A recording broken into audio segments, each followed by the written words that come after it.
جتنی بھی social forces ہیں جو سسٹم سے تنگ ہیں انہیں ایک پیج پہ لایا جائے تاکہ ایک متبادل بنایا جا سکے. ریلیجن کی کتنی اس میں امپورٹنس ہوگی؟ مذہب کا استعمال کر رہے ہیں کسی کمزور کے خلاف جہاد کرنے کے لیے تو وہ غلط ہے. اگر وہ مذہب انہیں طاقت دے رہا ہے کہ اپنے وقت کے فرعون کو للکارے, اپنے وقت کے یزید کو للکارے, اسلام سے ہم انسانیت کا میسج لینے کے بجائے ہم کہتے ہیں کہ اسلام صرف مسلمان اور مسلمانوں کے اندر صرف ہمارا فرقہ اور فرقوں کے اندر اب صرف ایک خاص طرح کے مرد. Why is it the perception given out کہ یہ لوگ کشمیر کو اور جو انڈین اٹراسٹیز ہیں ان کو casually under the Rig through کر دیتے ہیں just because of the fact کہ کشمیر کی اگر بات کی تو کہیں ہم وہ اسلامسٹ آئیڈیالوجی یا جہاد کی بات جو کرتے ہیں ان کے ساتھ نہ الائن کر جائیں. انڈیا جو ہے پچھلے کئی سالوں سے اور خصوصی طور پہ مودی کے آنے سے ان کے لیے ایک نظریاتی ایشو بن گیا ہے مسلمان دشمنی اور پاکستان دشمنی. تاریخی طور پہ ہمارا یہ ماننا رہا ہے کہ آپ کو تعلقات بہتر کرنے چاہیے, وہ تو دونوں طرف جو بھی سینسیبل انڈیا. اب تو حالات پچھلے مہینے کے بعد تو حالات میں نے کہ کلیئرٹی لے لیں بیکاز یہ کلپ کٹے گا اور لوگ کہیں گے کہ ابھی بھی کہہ رہے ہیں کہ حالات بہتر کرو, وہ ہم پہ بم مارے اور ہمارا علی جان وانٹس کہ خلق پارٹی وانٹس کے نارملائز کر دو. نہیں اب ہائبرڈ ڈیموکریسی چل رہی ہے اینڈ سب کو every is okay with it. تو میں بالکل اس کے خلاف ہوں. ناٹ اونلی کہ کانسٹیٹیوشنلی غلط ہے, مورلی غلط ہے, بٹ پریکٹیکلی بھی ان حالات کے اندر آپ کو ایک مضبوط پارلیمنٹ چاہیے. کہ ٹرمپ تو چلے عقل مند ہے, اس نے اسی بندے سے بات کی جس کا کوئی ویٹ ہے. تو اب اس لنچ کی قیمت کون ادا کرے گا؟ نیٹو کی بھی سپلائی روٹس ہمارے یہاں سے گزر رہی تھیں 2017, 18, 19, 20, 21 اور سی پیک بھی ادھر سے گزر رہا تھا. یہ یونیک پوزیشن تھی پاکستان کہ ایک سڑکیں چائنا کی جا رہی ہیں, ایک سڑکوں پہ امریکہ جا رہا ہے, ٹھیک ہے, اور طالبان بھی اندر ہی بیٹھا. کانسٹیٹیوشن سسپینڈ کرنے کا مطلب, جو اللہ کا کانسٹیٹیوشن ہے اس کو سسپینڈ کرنے کا مطلب آپ تو اپنے آپ کو اس سے بھی پتہ نہیں کتنا اوپر سمجھ رہے ہو نا.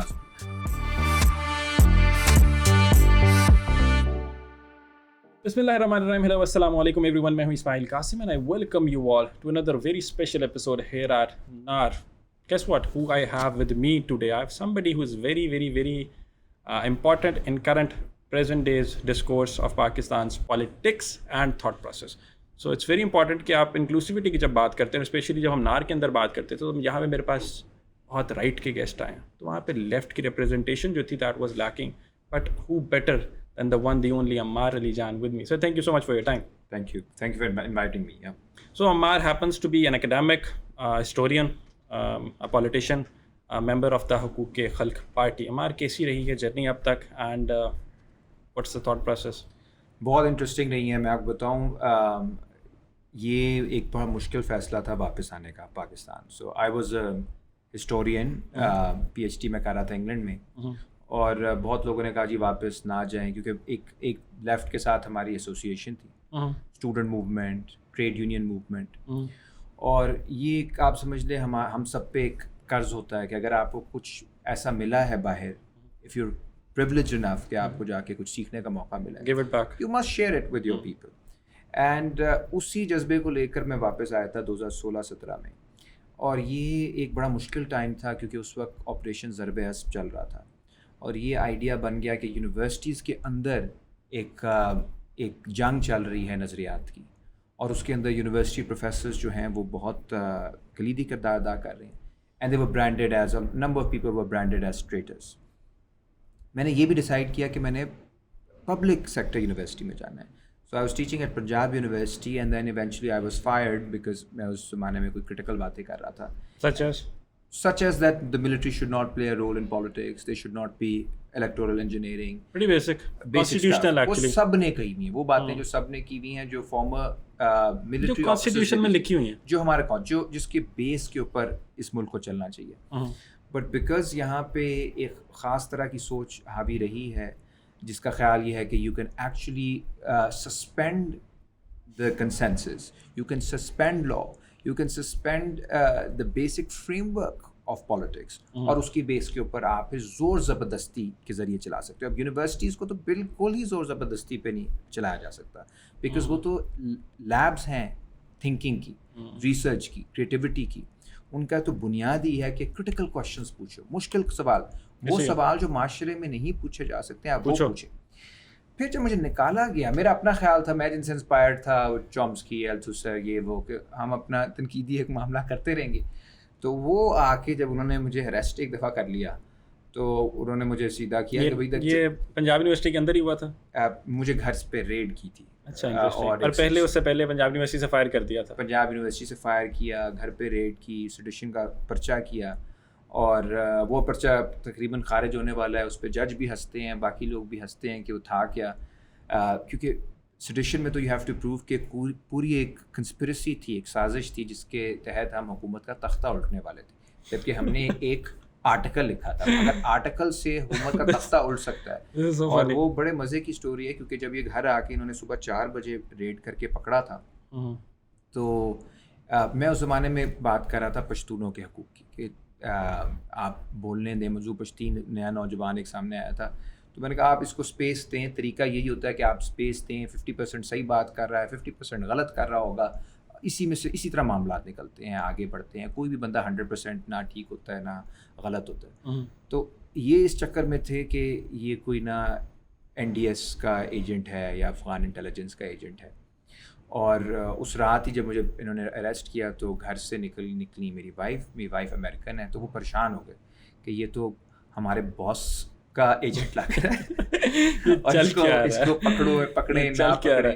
اور انہوں نے نام سے بھی کنفیوز کر لیا کہ جان, ان کا خیال تھا کہ پشتون ہے, جبکہ میں پنجابی جٹ ہوں. میرے والد جو ہیں وہ شاعر ہیں, ان کی بڑی ایک مشہور نظم ہے میں باغی ہوں. وہ ان کا تخلص ہے جان. تو میں نے پھر انہیں سمجھایا, میں نے کہا چلیں آپ سے ہمارا آج کل اختلاف ہے, لیکن ہیں تو آپ ہمارے نا, تو کام چوری نہ کیا کریں, تحقیق کیا کریں. ریڈ کرنے لگے تھے آپ ایک پروفیسر کے گھر پہ, آپ ایک بنیادی تحقیق. ان کو تو آرڈر ہے نا, ان کا کام نہیں ہے, وہ بیچارے مجبور ہے. ہاں, اور لیکن انہوں نے جو پھر پوری کہانی بنائی جو اب آرکائیو میں ہوگی کہ یہ پشتون ایک لیڈر بیٹھا ہوا ہے لاہور میں سلیپر سیل جس کو ہم پکڑنے جا رہے ہیں پروفیسر, تو وہ تو پھر بہت ہی ویئرڈ ہوگی. اور پھر اب شرمندہ ہوتے ہیں جب بھی وہ جاتے ہیں ہم کورٹ. خیر وہ معاملہ ختم ہو گیا ٹھیک ہے. So that kind of told me کہ ایک اسپیس موجود ہے. اور پولیٹیکل پارٹیز اس زمانے میں اپوزیشن میں تھیں, پیپلز پارٹی, نون لیگ وغیرہ. PTI جو تھی وہ بہت زیادہ اس وقت اسٹیبلشمنٹ کے ساتھ تھی, یہ اپوزیشن میں تھے.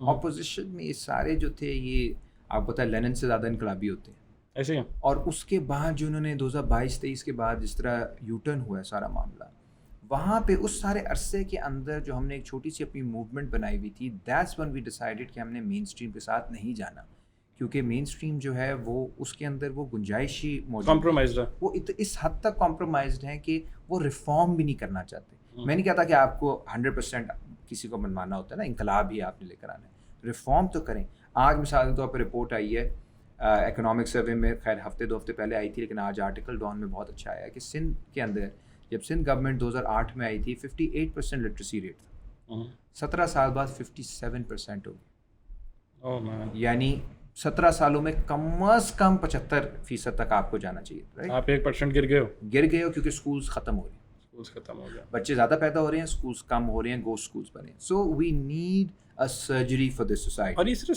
سندھ اسپیسیفک نہیں ہے, 2.5 کروڑ سے زیادہ تو بچے ہمارے ویسے اسکولوں سے باہر ہیں. This is just one this is a symptom of a larger disease.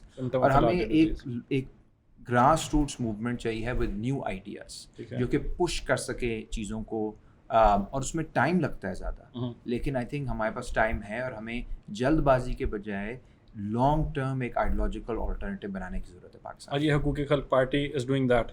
ہم ابھی رجسٹر ہیں 2023 میں, ہم نے 24 میں ایک سیٹ سے الیکشن بھی لڑا. This was an introduction and you know we plan to build upon that. اور اب ہم مزید بہت پولیٹیکل ایکٹرز ہیں جن کے ساتھ ہم گفتگو میں ہیں to further build perhaps even a new organization.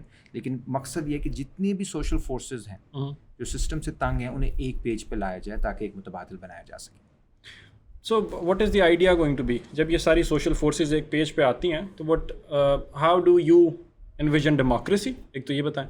دوسرا, آئی نو کہ لیفٹ کی کیا ریکوائرمنٹس ہیں, کیا چاہتے ہیں, بٹ ان یور ایسپیکٹ وہ how is that going to be different, کیونکہ اب تک پاکستان میں اس کو اسپیس نہیں ملی. تو ہاؤ ڈو یو پلان کہ اس کو اسپیس ملے, اینڈ امپورٹنٹلی اس کے اندر ریلیجن کا کتنا رول ہوگا. So when it comes to state and policy making Pakistan کے اندر, اگر if you are going to take out religion so it's going to become a problem. How do you plan to navigate all this? ابھی آپ نے دیکھا ہے زوران ممدانی کی جو کیمپین ہوئی ہے نیو یارک میں, اچھا وہ ہماری روایت کا بندہ ہے, وہ مسلمان بھی ہے, وہ سوشلسٹ بھی ہے, امیگرینٹ بھی ہے, امریکن بھی ہے, اور دیکھیے اس نے زبردست کیمپین چلائی ہے, میرے اپنے کچھ دوست اس کیمپین میں انوالوڈ رہے ہیں, کیا شاندار کیمپین چلائی ہے. اس کی بنیاد کیا تھی؟ باقی چیزیں تو سوشل میڈیا اس نے بہت اچھا چلایا, اس نے بولتا بہت اچھا ہے, وہ ساری چیزیں اپنی جگہ. وہ کوئی بھی اگر مارکیٹنگ ٹیکنیکس اچھی کر لے تو کر سکتا ہے, لیکن بنیادی چیز جو ریزونیٹ کی ہے وہ یہ کی کہ نیو یارک جو ہے وہ دنیا کے امیر ترین شہروں میں سے ہے, لیکن اس کی جو جتنی بھی ویلتھ ہے, اس کے جو وسائل ہیں, اس کو جو بناتے ہیں, جو اس کو پروڈیوس کرتے ہیں, وہ محنت کش لوگ ہیں نیو یارک, جو محنت کر کے, جن کی محنت سے نیو یارک چلتا ہے. وہاں کا ٹرانسپورٹ چلتا ہے, وہاں کے کیفیز چلتے ہیں, وہاں کی سارا جو پورا نظام ہے تو محنت کش چلاتے ہیں. اور اس وقت it has become an unlivable city. اتنا مہنگا ہو گیا, رینٹ اتنا مہنگا ہے, ٹرانسپورٹ اتنا مہنگا ہے, اسکولز اتنے مہنگے ہیں, یونیورسٹیز اتنی مہنگی ہیں. یعنی جو زندگی کو چلانے کے لیے آپ کو بیک گراؤنڈ چاہیے ہوتا ہے, وہ لوگ افورڈ نہیں کر پا رہے. وچ از وائی ہوم لیسنس, اگر آپ نیو یارک جائیں, مجھے جانے کا اتفاق ہوا پچھلے دنوں, وہ تو اس طرح کی ہوم لیسنس ہے کہ لاہور میں بھی آپ کو نظر نہیں آتی. اور وہ لوگ ہیں جو محنت ساری زندگی کرتے کرتے, کوئی بیمار ہو گیا, 6 مہینے بیمار رہا, گھر سے نکالا گیا کیونکہ اس کے پاس سیونگس ہی نہیں تھی. تو اس کا میسج کیا تھا؟ اس کا میسج تھا کہ جن کی محنت سے شہر چلتا ہے ان کا بھی شہر پہ اتنا ہی حق ہے جتنا ٹرمپ کا یا باقی ارب پتی لوگوں کا ہے. یہ میسج ریزونیٹ کیا. یہی میسج پاکستان میں ہمیں چاہیے. ایک بنیادی میسج ہے کہ جن کی محنت سے آپ کے زراعت چلتے ہیں وہ جاگیردار نہیں ہیں, وہ یہاں کے ہاری ہیں, مزارے ہیں, کسان ہیں جو محنت کرتے ہیں. جن کی محنت کی وجہ سے آپ کی فیکٹریاں چلتی ہیں وہ بھی یہاں کے صرف انڈسٹریلسٹ تو نہیں ہیں, وہ یہاں کے ورکر ہیں, مزدور ہیں. جن کی وجہ سے یونیورسٹیز چلتی ہیں وہ کالج سٹاف ہے, وہ پروفیسرز ہیں, وہ اسٹوڈنٹس ہیں, وہ صرف انتظامیہ تو نہیں ہیں. یہ ایک بنیادی سی چیز ہے جو لوگ کو سمجھ آ سکتی ہے اور آتی بھی ہے, لیکن یہ بات کرنے والا کوئی بچہ نہیں ہے پاکستان کے اندر. اینڈ آئی تھنک جمہوریت کا مقصد ہی یہ ہوتا ہے کہ جن کی نمائندگی نہیں ہو پا رہی ان کو نمائندگی ملے. طاقت اور پیسہ جو ہے اس کو تو نمائندگی کی ضرورت نہیں ہوتی. جو نوبلٹی ہے اس کو تو ظاہر ریاست میں ویسی نمائندگی مل جائے گی, کیونکہ ریاست ہوتی ہی طبقاتی ہے. ایک آپ بڑے گھر میں پیدا ہوئے ہو, آپ کے ارد گرد ریاست ہے. ایسے ہی ہے, یو آر پریولیجڈ نا, رائٹ. یو نو آپ ایک گھر میں آئی جی بھی, آپ بچپن میں انکل ہیں آئی جی, تو کوئی کور کمانڈر آپ کے وہ ہیں, ابو کے دوست ہیں, تو کوئی بڑا بزنس مین کچھ ہے, پولیٹیشین آپ کے ساتھ ویکیشنس پہ جاتا ہے. دیر از نو اسٹیٹ کا کانسیپٹ جو ہمارے ذہن میں ہوتا ہے کہ ایک پولیس اسٹیشن میں جاتے ہوئے آپ کو خوف آئے گا. ریاست تو آپ کے گھر میں ہے, فون کال پہ ہر چیزیں ہو رہی ہوتی ہیں. کس کو چاہیے جمہوریت؟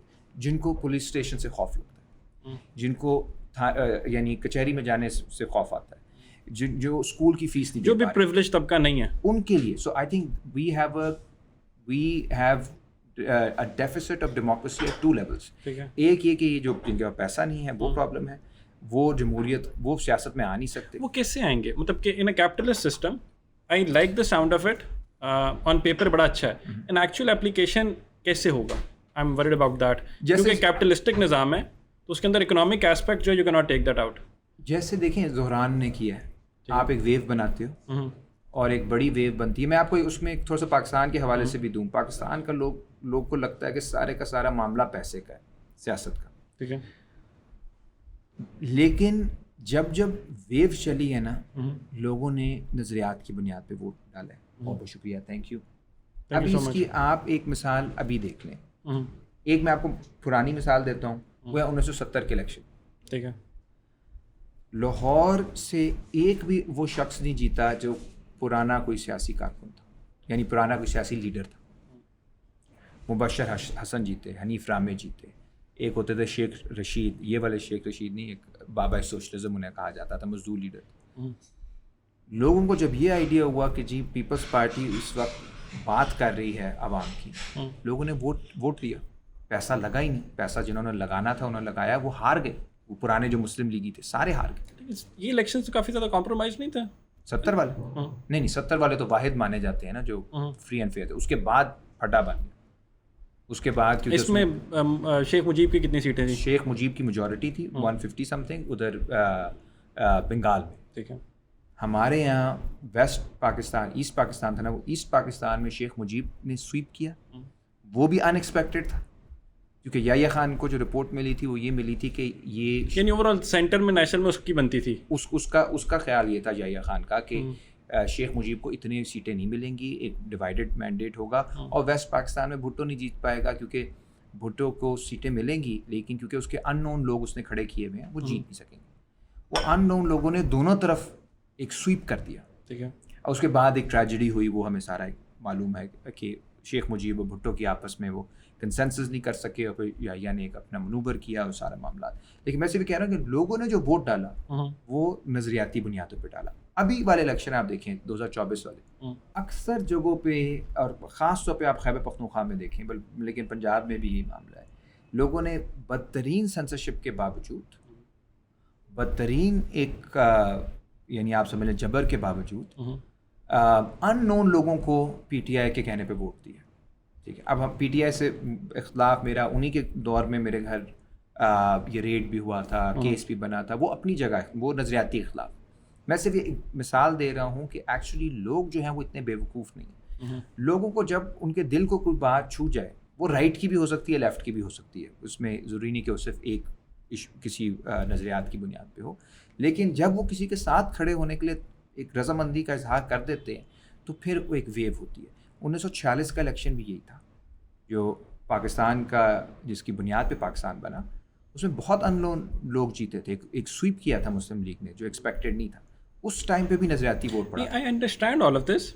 یہ جسٹیفائڈ ایسے ہی ہوتا ہے کہ جب لوگ آپ کے ساتھ ہیں اور ایک فریڈم اسٹرگل یا کوئی بھی موومنٹ چلتی ہے تو اس کے اندر پھر people come out in large numbers. That's there in history books as well, and ہمیں بہت سی ایگزامپلز ہمارے پاس موجود ہیں.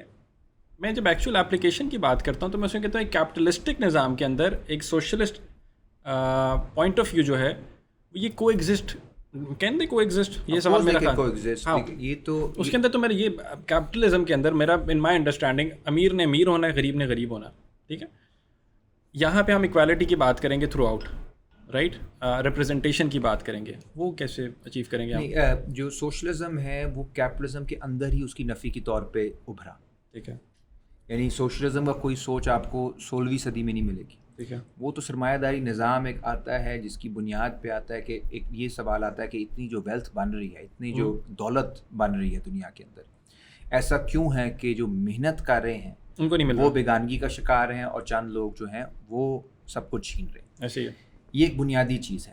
اچھا, اب جب ہم کہتے ہیں ہم سوشلسٹ سیاست کر رہے ہیں, اس کا یہ مطلب نہیں ہو سکتا کہ ایک بٹن ہے جس کو ہم نے, وہ سرمایہ داری ہے, اس کو ہم نے آف کر دیا اور سوشلزم آن ہو گیا. ایبسلیوٹلی. سوشلزم ایک پروسیس ہے, ایک عمل ہے جس کے اندر آپ سرمایہ داری کے اوپر لمٹس لگاتے ہو, ٹھیک ہے.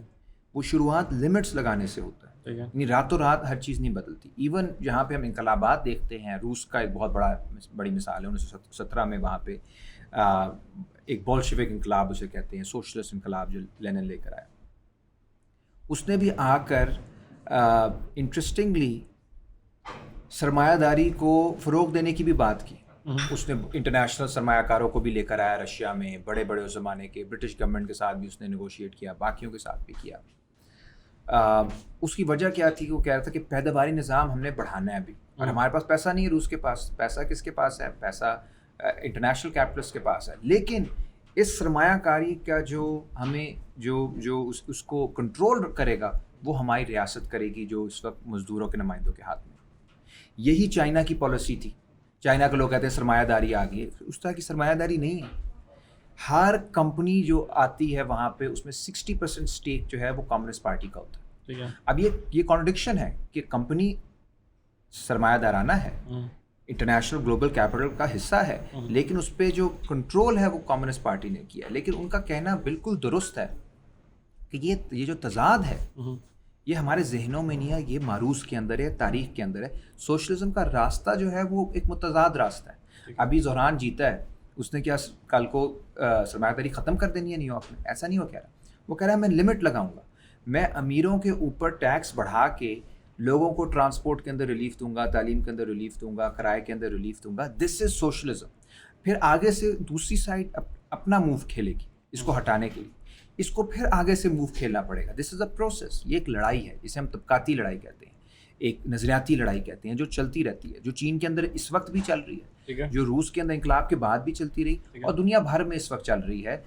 جہاں جہاں ٹریڈ یونین ہے, جہاں جہاں اسٹوڈنٹ موومنٹ ہے, جہاں جہاں کسان تحریک ہے, وہ ایک طرح سے سوشلسٹ نظریات کو اجاگر کر کے سرمایہ داری نظام, اور اب تو فیشزم کی طرف جا رہا ہے پورا سرمایہ داری نظام, اس کے خلاف مزاحمت کر رہے ہیں. ٹھیک ہے, میک سینس. اور ریلیجن کی کتنی اس میں امپورٹنس ہوگی, ویلیو ہوگی, یا کیا پلیسمنٹ ہوگی؟ ریلیجن دیکھیے وہ تو ایک سوشل اس کا حصہ ہے, ہمارے سوشل فیبرک کا حصہ ہے. آپ اس میں جی I am asking this question because ایک طرف تو ہمارے کانسٹیٹیوشن کے اندر سوورینٹی اللہ کی ہے, but at the same time there is this debate کے, اور ایک کنفیوژن ہے میسز کے اندر, یوتھ کے اندر, کہ کیا ہم سیکولر ہیں یا لبرل ہیں, یا ہم بہت کنزرویٹو اسٹیٹ ہیں, ہم کیا ہیں. پھر ساتھ ہی ساتھ ہمیں یہاں پہ ایک پریشر گروپس کے طور پہ مذہبی جماعتیں نظر بھی آتے ہیں جن کو استعمال بھی کیا گیا ہے, اور ریلیجن کی ایکسپلائٹیشن والی پریزنس بھی ہے. But at the same time جب آپ یہ بات کرو گے کہ آپ اسٹیٹ کو ریلیجن سے الگ کر دو, تو you are going to be termed as a western, پتہ نہیں ایسی نہیں. پہلے ایک میں انٹرسٹنگ بات اس پہ بتاؤں, یہ جو ساورنٹی اللہ کی ہے, اور اس سے آپ اس میں نے اپنی کتاب میں بھی لکھا ہے کہ انٹرسٹنگ بات یہ ہے کہ پاکستان میں ساورنٹی اللہ کی ہے جو کانسٹیٹیوشن میں امبیڈڈ ہے, لیکن ہر کچھ سال بعد کوئی آتا ہے اور اس کانسٹیٹیوشن کو سسپینڈ کر دیتا ہے کہ حالات اس وقت ہاتھ سے نکل گئے ہیں, جب ہم قابو کر لیں گے تو واپس اللہ کے حوالے کر دیں گے. کہنا بھی نہیں پڑتا. کانسٹیٹیوشن سسپینڈ کرنے کا مطلب, جو اللہ کا کانسٹیٹیوشن ہے اس کو سسپینڈ کرنے کا مطلب, آپ تو اپنے آپ کو اس سے بھی پتہ نہیں کتنا اوپر سمجھ رہے ہو ناظرین. تو یہ ایک ہمارا بڑی انٹرسٹنگ ایک کنفیوژن ہے, جو کہ 1978 میں جب نصرت بھٹو نے کیس کیا تھا مارشل لاء کے خلاف, تو یہ آرگیومنٹ دیا گیا تھا کہ آپ اللہ کے کانسٹیٹیوشن کو سسپینڈ کیسے کر سکتے ہو, اور پھر انہوں نے دکھایا کہ جو طاقتور ہوتے ہیں وہ کسی بھی چیز کو سسپینڈ کرنے کی جرات کر سکتے ہیں. لیکن as far as the left is concerned, ہمارے بر صغیر کے اندر یہ ڈبیٹ کبھی رہی ہی نہیں کہ ہم نے بالکل ہی الگ ہونا ہے مذہب سے. That is a perception that is a wrong perception جو کہ جنرل ضیاء نے بنایا. اس نے یہ پورا ایک پرسیپشن بنایا کہ یہ دہریے ہیں, یہ ویسٹ کے ایجنٹ ہیں, یہ مغرب نواز یا سیکولر خیالات کو مسلط کرنا چاہتے ہیں. یہ اس نے تب سارا پروپیگنڈا کیا جب وہ خود امریکہ کے ساتھ مل کے یہاں پہ سو کالڈ جہاد کر رہا تھا, جس میں اسرائیل بھی پیسے دے رہا تھا. چارلی ولسنز وار, آپ کتاب بھی پڑھ سکتے ہیں, مووی بھی اس کی ہے. اسرائیل بھی اس افغان جہاد کو سپورٹ کر رہا تھا, امریکہ بھی اس افغان جہاد کو سپورٹ کر رہا تھا. اپنے کوسچن پہ واپس آئیں گے, ڈیڈ یو سپورٹ دی افغان جہاد وار؟ نو ناٹ ایٹ آل.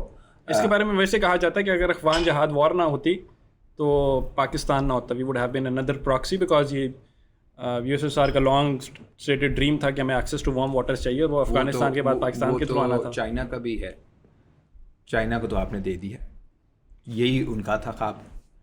مطلب آپ دیکھیں نا, اگر یہ خواب تھا تو یہ خواب تو نہیں تھا کہ ہم نے قبضہ کر کے کرنا ہے. جو یہ ایکچولی میرے پاس former foreign secretary Shamshad Ahmad صاحب ہے, he also stated the fact, کیونکہ میں ان سے کہہ رہا تھا اسلامائزیشن کی بات کر رہا تھا کہ بھٹو کے واز دیٹ اے پرابلم اور ناٹ فار پاکستان, ہم نے نان نیٹو ایلائی ہو کے ویسٹ کے لیے جہاد لڑا, تو اس میں بلیم کس کو کریں, ریاست کو کریں یا ویسٹ کو کریں, کیا کریں؟ تو انہوں نے کہا نہیں بھائی, آپ جو اسلامائزیشن کی بات کر رہے ہو تو وہ تو بھٹو نے شروع کی تھی. Bhutto came up to me, Bhutto was drunk himself and came up to me and said کہ پاکستان میں الکوہل بین کر دو. He stated that. اس کے بعد انہوں نے ساتھ ہی اسٹیٹڈ کہ بھائی وہ تو افغان جہاد وار کا شکریہ ادا کریں ورنہ آج پاکستان نہ ہوتا. نہیں, ایسا دیکھیں, یہ اتنی غلط ہسٹری ہے 20ویں صدی کی نا. سوویت یونین نے کسی بھی ملک کے اوپر جو کہ جہاں پہ سوشلسٹ گورنمنٹ نہیں موجود تھی وہاں پہ فوج نہیں بھیجی. جو ایک وارسو پیکٹ تھا وہ یہ تھا کہ جی کوئی بھی ملک جہاں پہ آ گئی ہے سوشلسٹ حکومت, اس کے خلاف اگر رد انقلاب کرتا ہے امریکہ اور سی آئی اے, کیونکہ سی آئی اے نے رجیم چینج آپریشن شروع کر دیے تھے کسی بھی حکومت کے خلاف جو سوشلسٹ تھی. ٹھیک ہے, اس میں چلے میں بھی کیا انہوں نے, اس میں انہوں نے نکراگوا میں بھی کیا, اس میں انہوں نے throughout the cold war 90 سے زیادہ ممالک میں رجیم چینج آپریشنز تھے. اور اس پہ سوویت یونین نے کہا تھا کہ اگر کہیں پہ ہمارے اتحادی کے خلاف رجیم چینج آپریشن ہوگا ہم اس کی حمایت کریں گے. انہوں نے کیوبا کی بھی حمایت کی, اور افغانستان کے ساتھ ان کا پیکٹ تھا جس کو افغان گورنمنٹ نے کہا تھا کہ آپ آئیں. ٹھیک ہے, جس پہ سوویت یونین کے اندر بڑی بحث تھی کہ ہمیں نہیں جانا چاہیے. وارم واٹرز کے اوپر بحث ہی نہیں تھی, بحث تھی کہ جانا چاہیے کہ نہیں جانا چاہیے. اور افغان گورنمنٹ نے ان کو ایک طرح سے شرمندہ کیا تھا کہ آپ کہتے ہیں آپ تیسری دنیا کے رکھوالے ہیں, آپ تیسری دنیا کے ساتھی ہیں, یہاں امریکہ جو ہے ہمارے خلاف اتنا بڑا ایک پاکستان کے ساتھ مل کے ایک رد انقلابی جہاد کروا رہا ہے, اور ہم جو ہیں آپ ہمارے اس میں سپورٹ میں نہیں آئیں گے. جو پوری اب تو ڈبیٹس اوپن ہے. اور جو برزنسکی تھا, کارٹر کا جو نیشنل سیکورٹی ایڈوائزر, اس نے ابھی جیسے ہی سوشلسٹ انقلاب آیا تھا افغانستان میں، اس نے کہا تھا یہ موقع ہمیں مل گیا ہے کہ ہم سوویت یونین کو ان کا ویتنام دیں، کیونکہ ویتنام سے ذلیل ہو کے نکلے تھے امریکی. تو ان کا مقصد تھا کہ سوویت یونین کو کسی طرح افغانستان میں پھنسانا، اور وہ سوویت لیڈرشپ کی غلطی ہے کہ وہ پھنس گئے. ان کو نہیں انٹرفیئر کرنا چاہیے تھا، نہیں آنا چاہیے تھا، وہ ایک بالکل بات الگ ہے. اور افغان گورنمنٹ کی بھی اس میں بہت بڑی لے رہی تھی ویسے بھی، وہ بالکل ان کو پھنسانا تھا، وہ پھنس گئے.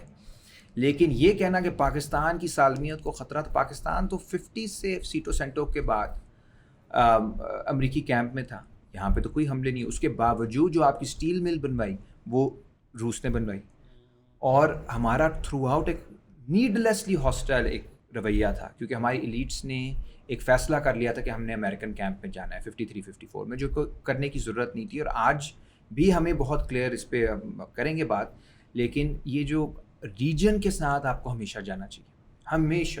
ابھی آپ سی پیک ہے نا، سی پیک کے اوپر وہی ساری باتیں ہو رہی ہیں جو سوویت یونین کا جو آپ کہتے ہیں نا کہ وارم واٹرز تک پہنچنا چاہتا ہے. تو اب چائنا بھی جو ہے وہ کلونیلزم کا لفظ بھی آ گیا ہے کہ جی کلونیل، حالانکہ کچھ آئیڈیا ہی نہیں ہے انہیں کہ کلونیلزم اصل میں کیا تھا، کیا کیا تھا انہوں نے افریقہ میں، کیا کیا تھا انہوں نے بر صغیر میں، کس طرح ہماری سوسائٹیز کو انڈر ڈیولپ کر کے اپنی سوسائٹیز کو ڈیولپ کیا.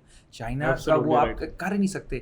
90 سے زیادہ جس ملک نے رجیم چینج آپریشنز کیے ہیں، ان کا آپ چائنا کے ساتھ کیسے مقابلہ کر سکتے ہو؟ 8 ارب کی انویسٹمنٹ تھی یہاں پہ، انفراسٹرکچر ڈیولپمنٹ تھی، گروتھ تھی، بالکل بالکل. سو جاب اپرچونیٹیز تھیں فار دا لوکلز، بالکل بالکل. سو دس آئی مین اس میں ہو سکتا ہے معاہدے غلط کیے ہوں، یہ وہ تو نااہلیاں ہوتی ہیں، وہ ڈیبیٹیبل ہے، but that's not colonialism. Colonialism is like you take over someone else's sovereignty, اس کی سالمیت، اس کی خود مختاری ختم کر کے آپ ٹیک اوور کر کے ملٹری بیسس پہ آپ اس ملک کو اپنا حصہ بنا. کلچرل ٹیک اوور بھی نہیں ہے، نہیں بالکل ہی نہیں. وہ تو بلکہ مجھے تو پرابلم چائنیز سے ہے کہ وہ بہت اپنے آپ کو ڈسٹنٹ رکھتے ہیں، بلکہ تھوڑا سا کلچرل ایکسچینج ہونا چاہیے. یہاں پہ بھی میں نوجوانوں کو کہتا ہوں مینڈرین سیکھیں، وہ بھی کیونکہ انسولر سی تھوڑی سوسائٹی ہے چائنیز، وہ ڈسٹنس رکھتے ہیں.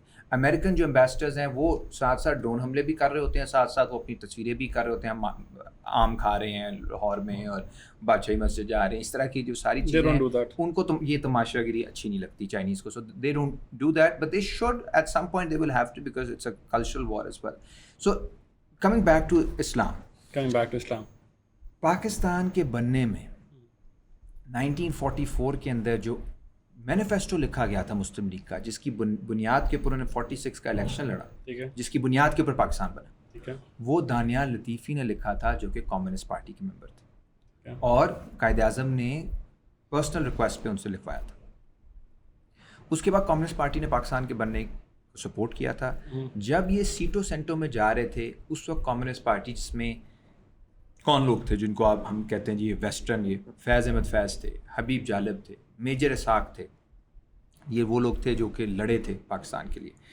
پھر آپ کے یہ تھے سجاد ظہیر تھے جو پروگریسو رائٹرز کے بہت بڑے رائٹر تھے. پھر ایک تھے حسن نثار، جو کہ حسن ناصر سوری، وہ بہت ہی عظیم آدمی ہیں، حیدرآباد دکن کے بہت بڑے ایک جاگیردارانہ خاندان سے ان کا تعلق تھا. سب کو چھوڑ چھاڑ کے انقلابی جد و جہد کے لیے وہ کراچی آ گئے. انڈر گراؤنڈ ساری زندگی ادھر رہے کیونکہ پاکستان نے فیصلہ کر لیا امریکی کیمپ میں جانے کا. اس کے بعد 1959 میں ان کو اریسٹ کیا گیا ایوب عاملیت میں، اور ان کی والدہ نے کتنی کوشش کی کہ پاکستان واپس آ جائیں، ریفیوز کیا اور ٹارچر کر کے انہیں شاہی قلعے میں قتل کیا گیا. سو ان کو ہم بہت بڑا شہید مانتے ہیں. تو یہ تو پاکستان کے لیے شہید ہوئے نا. پاکستان کو جو بیچ رہے تھے وہ تو لیفٹ والے نہیں تھے، وہ تو سالمیت کا دفاع کرنا چاہ رہے تھے کہ don't go into the American camp, remain neutral, اور یہ بالکل ٹھیک پوزیشن تھی. اس کے بعد جو سب سے بڑے یہاں پہ لیڈر آئے لیفٹ کے، وہ آئے مولانا بھاشانی ایسٹ پاکستان میں جو تھے، وہ مولانا تھے، وہ نیشنل عوامی پارٹی کے لیڈر تھے، وہ باقاعدہ ان کے اپنے مدرسے تھے، وہ دیوبند سے ان کا تعلق تھا، اس کے ساتھ ساتھ وہ سوشلسٹ بھی تھے. پھر حنیف رامے نے پورا ایک اسلامی سوشلزم کا ایک پورا کانسیپٹ دیا جس کو بھٹو صاحب نے پکڑ کے انہوں نے اپنے نعرے کا حصہ بنایا کہ اسلام جو ہے ہمارا مذہب ہے، اور اس میں کوئی انہیں تضاد نظر نہیں آیا کہ اسلام اگر جسٹس کی بات کرتا ہے، سوشلزم جسٹس کی بات کر رہا ہے، تو اس میں تضاد کیا ہے؟ یہ ایک معاشی نظام ہے سوشلزم جو کہ متضاد نہیں ہے اسلام سے. سو اس میں کوئی سوال اس طرح کا متضاد تھا نہیں. باقی بھٹو صاحب نے کانسٹیٹیوشن جو سائن کروایا اس میں سوشلسٹ سارے بیٹھے ہوئے تھے آئین میں، سب نے رضامندی کی تھی. اگر افغان جہاد میں امریکہ کا اعلیٰ کار بننے کے آپ نے مخالفت کی، یا اس کے بعد 2001 میں جو ہمارے اکثر لیفٹ کی، تب تک لیفٹ تو ختم ہو چکی تھی ایک طرح سے لیکن دانشور موجود تھے، ان سب نے مخالفت کی کہ آپ امریکی کیمپ میں تب بھی نہ جائیں، کیونکہ اس وقت تو جہاد کے خلاف جایا جا رہا تھا. تو جو لبرل وار آن ٹیرر تو سارے مشرف کے ساتھ لبرل چلے گئے تھے، لیفٹ نہیں گئی، کیونکہ لیفٹ کے لیے سامراج مخالفت بہت امپورٹنٹ ہے. یہی گولی دی گئی نا کہ یار دیکھیں مولویوں کو مار رہا ہے، اچھا کر رہا ہے اگر امریکہ مار رہا ہے. ابھی لبرل آپ دیکھیں اسرائیل کے معاملے پہ کدھر کھڑے ہیں، لیفٹ کدھر کھڑا ہے، پورا لیفٹ جو ہے وہ غزہ کے ساتھ کھڑا ہے، وہ ایرانین گورنمنٹ کے ساتھ کھڑا ہے، صرف عوام کے ساتھ نہیں. تو اسلام کا رول ہے. Is it the same for Kashmir? Of course. Why is it the perception given out کہ یہ لوگ کشمیر کو اور جو انڈین اٹراسٹیز ہیں ان کو casually under the Rig through کر دیتے ہیں just because of the fact کہ کشمیر کی اگر بات کی تو کہیں ہم وہ اسلامسٹ آئیڈیالوجی یا جہاد کی بات جو کرتے ہیں ان کے ساتھ نہ الائن کر جائیں؟ نہیں، اگین آئی تھنک میرا جہاں تک خیال ہے نا اس میں کہ لبرل اور لیفٹ کے اندر ایک بہت کنفیوژن ہے پاکستان. جو لیفٹ کو بھی موم بتی مافیا میں ڈال دیا جاتا ہے، ایک آئیڈیا بنایا جاتا ہے کہ یہ لوگ جو ہیں ویسٹرن بیسڈ ہیں، ویسٹ انسپائرڈ ہیں، جبکہ ہماری پوری لڑائی پاکستانی ریاست سے جو رہی ہے اس بیس پہ رہی ہے کہ آپ ویسٹ کے کیمپ میں نہ جائیں. اور کشمیر کے معاملے پہ ہمارا کون فیوریٹ ہے انڈیا میں، کون بول رہا ہے؟ اروندھتی رائے سب سے زیادہ بولتی ہیں. وہ کون سی ٹریڈیشن سے؟ وہ لیفٹ کی ٹریڈیشن سے، انہیں کو پڑھ کے ہم بڑے ہوئے ہیں، ہم لیفٹ کی طرف گئے ہیں. انہوں نے خوبصورت تحریریں لکھی ہیں کشمیر کے اوپر، جو سارا پچھلے 15-20 سال میں انہوں نے بہت زیادہ لکھنا شروع کیا ہے، بہت اچھا لکھا ہے. ادھر کون انڈیا میں کون بولتا ہے کشمیر کے مسئلے پہ؟ وہ لیفٹ وہاں کی بولتی ہے. یہ بات ضرور ہے کہ ہم کہتے ہیں، یعنی تاریخی طور پہ ہمارا یہ ماننا رہا ہے کہ آپ کو تعلقات بہتر کرنے چاہیے. وہ تو دونوں طرف جو بھی سینسیبل انڈیا. اب تو حالات پچھلے مہینے کے بعد تو حالات، میں نے کہ کلیئرٹی لے لیں بیکاز یہ کلپ کٹے گا اور لوگ کہیں گے کہ ابھی بھی کہہ رہے ہیں کہ حالات بہتر کرو، وہ ہم پہ بم مارے اور ہمارا علی جان وانٹس کہ خلق پارٹی وانٹس کہ نارملائز کر لو. نہیں، اب والے حالات پہ تو ہم آتے ہیں ایک سیکنڈ میں. لیکن ہسٹوریکلی جو یہ پش رہا ہے دونوں طرف سینسیبل لوگوں کا، اور اس میں صرف لیفٹ نہیں ہے، مشرف کی بھی یہی خواہش تھی، نواز شریف کی بھی یہی خواہش تھی. ایکچولی عمران خان نے بھی پاور میں آنے کے بعد یہی کہا کہ ہم تعلقات بہتر کرنا چاہتے ہیں. پھر یہ جو کرتارپور والا جب انہوں نے کھولا تو جنرل باجوہ نے کھل کے کہا کہ جی ہم تعلقات بہتر کرنا چاہتے ہیں. تو دونوں طرف جو سینسیبل لوگ ہیں ان کی خواہش ہمیشہ سے رہی ہے کہ تعلقات بہتر ہونے چاہیے. اس وقت بڑا کلیئر ہے کہ جو سینسیبل سائڈ ہے وہ اب کسی کو اچھا لگے یا نہ لگے وہ پاکستان. انڈیا جو ہے پچھلے کئی سالوں سے اور خصوصی طور پہ مودی کے آنے سے ان کے لیے ایک نظریاتی ایشو بن گیا ہے مسلمان دشمنی اور پاکستان دشمنی. یعنی وہ اب ایک ہمارے یہاں آپ انڈیا کے خلاف بات کر کے الیکشن میں 100 ووٹ بھی نہیں لے سکتے، کیونکہ وہ کوئی ایسا ایشو نہیں ہے جس کے اوپر آپ لڑو گے. کدھر ہیں ہندو اتنے، یا کدھر انڈیا سے آپ نے کیا، مہنگائی ایشو ہے، امریکہ ایشو ہے. فارن پالیسی میں اگر کوئی ایشو ہے تو وہ امریکہ رہا ہے. اور خان صاحب کو بڑا ایڈوانٹیج ملا ہے اس بات کا کہ انہوں نے اس زمانے میں ڈرون حملوں کی مخالفت کی تھی، شاید آپ کو یاد ہو 2011-12-13 میں. وہ معاملہ جو ہے انڈیا والا معاملہ 90s کے بعد کبھی رہا ہی نہیں الیکٹورل ایشو. پاکستان وہاں پہ الیکٹورل ایشو ہے. اسی لیے آپ دیکھیں کہ جو 9 مئی کو رات کو اگر آپ کوریج دیکھ رہے تھے، آپ بھی ان بد نصیبوں میں سے تھے ہماری طرح جنہوں نے انڈین چینلز کو دیکھا، تو جو وہ دکھائے تھے کہ جی انہوں نے کراچی پورٹ بھی اڑا دیا تھا، انہوں نے لاہور کا پورٹ بھی اڑا دیا تھا. لاہور میں بھی ایک آپ کو پتہ ہے ایک پورٹ ہے، کوئی سمندر ہے جو ہم نے دیکھا، ادھر انہوں نے وہ بھی اڑا دیا تھا. اور انہوں نے اسلام آباد کو ختم کر دیا. یہ جو انہوں نے اے آئی جنریٹڈ امیجز تھے، یہ ہندوتوا جو ایکسٹریمسٹ انڈین آئیڈیالوجی ہے وہ اس کی خواہشات تھیں جو ہمیں نظر آئے. اس کے اوپر ہم نے کھل کے پوزیشن لی کہ پاکستان کے پاس دفاع کا حق ہے. جب پاکستان ایئر فورس والے اس رات اڑے ہیں جوابی کارروائی میں، تو وہ ٹویٹ بھی میں نے کی، لکھا بھی، اور یقین مانے ہم دعا کر رہے تھے کہ کیونکہ اگر وہاں پہ شکست ہو جاتی خدا نخواستہ اللہ معاف کر، تو اس کے بعد آپ کی ساری سیاست تباہ تھی، آپ کا سماج تباہ تھا، کیونکہ انہوں نے رکنا، ان کی خواہشات وہی تھی جو انہوں نے ایک دن پہلے جو کر دیا تھا. اس کے بعد پھر آپ پریس کلب کے سامنے مظاہرے کر کے تو آپ مودی کو نہیں روک سکتے نا، پھر تو ختم ہو گیا نا، پھر تو آپ کی اسکائز کے اوپر ڈومینیشن آ گئی. And this is the modern وار کہ اگر اسکائز دشمن کے ہاتھ میں آ جائیں دین یو فنشڈ. جو کہ ایران کو ڈس ایڈوانٹیج تھا، لیکن ان کے پاس شکر ہے میزائلز چکرے تھے کہ انہوں نے مقابلہ کر لیا، ول بھی تھی. So I think we are totally in favour of the capacity of the Pakistani state to defend itself against foreign aggression. کیونکہ اپنے اسٹیٹ کے ساتھ آپ مظاہرے کر سکتے ہو, لڑ سکتے ہو, لیکن اگر کوئی بیرونی طاقت ہو وہ تو آپ کے مظاہروں کو اس طرح لیجٹمیٹ بھی نہیں سمجھتی. ان کو تو کوئی اثر نہیں پڑتا کہ اب غزہ کے اندر کوئی مظاہرہ کر رہا ہے. اسرائیلی جو ہیں وہ ان کو امدادی کیمپس پہ بلا کے اس وقت شہید کر رہے ہیں غزہ میں. سو وہ آپ نے دیکھا کیا ہے, تو وہ تو اگر if I summarize it up, تو اگر ہم لیفٹ کی بات کریں یا مارلی جان کی بات کریں, so correct me if I'm wrong, ہمارے پاس جہاں تک ریلیجن کی بات کی جاتی ہے تو یس religion has a vital role to play in the politics. Religion will always be part of the public sphere. اب اس کو پالیٹکس میں مس یوز نہیں کرنا چاہیے, لوگوں کو ایکسپلائٹ نہیں کرنا چاہیے, as a pressure group political parties کو نہیں استعمال ہونا چاہیے مذہبی, کبھی کسی فرقے کے خلاف نہیں بات کرنی چاہیے, ٹھیک ہے, کسی کے مذہب کے اوپر سوال نہیں اٹھانے چاہیے.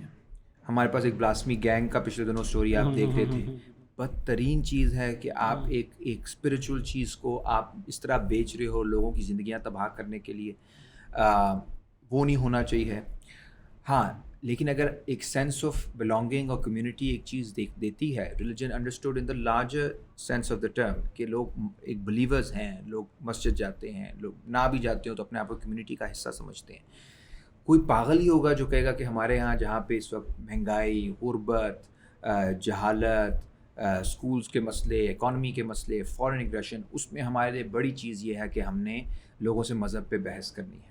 یہ ان اینی کیس یہ پرابلم ہے خاص طرح. میں یہ بھی نہیں کہنا چاہتا کہ سب لبرلز کا, خاص طرح کے لبرلز ہیں اور یہ میجورٹی خاص بھی نہیں. میرا خیال ہے this is what is happening most of the times in Pakistan. نہیں کہ آپ اسلام جو اللہ نے ہمیں دیا ہوا ہے اس کو چھوڑ کے, but we need to understand کہ روٹس کیا ہیں, فرقہ کون سا ہے, جو بیسکس ہیں ان کو ہم فالو نہیں کریں گے. جھوٹ بھی بولیں گے, چوری بھی کریں گے, منافقت بھی رکھیں گے, چوری چکاری بھی کریں گے, قرضے بھی دیں گے, بہنوں کے جو حقوق ہیں وہ بھی نہیں دیں گے, ایسی جائیداد میں جو حصے ہیں وہ بھی نہیں دیں گے. بٹ نہ بھائی نہ, تمہارا پیچھے تم کہاں سے جڑتے ہو جا کے, تم نے ہاتھوں کو یوں کیا یا یوں کیا. ایسی ہے وہ قبائلی سوچ ہے.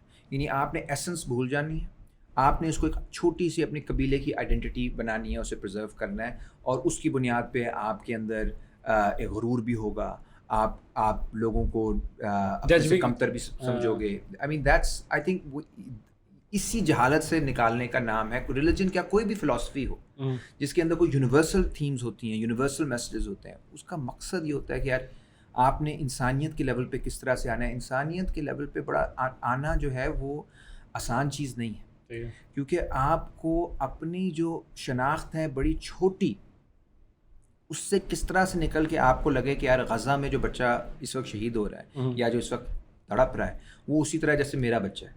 یہ نیچرل تو ضروری نہیں کہ ہو, ٹھیک ہے, آپ کو کوئی نہ کوئی تو سینس بنانی پڑے گی نا کہ آپ کو کہ وہ لوگ جو ہیں اس بچے کا درد جو ہے آپ کو کانسیپٹ دینا پڑے گا بچے کا, انسان کا, انسانیت کا, جس کی بنیاد پہ اس کا درد آپ محسوس کر سکتے ہو.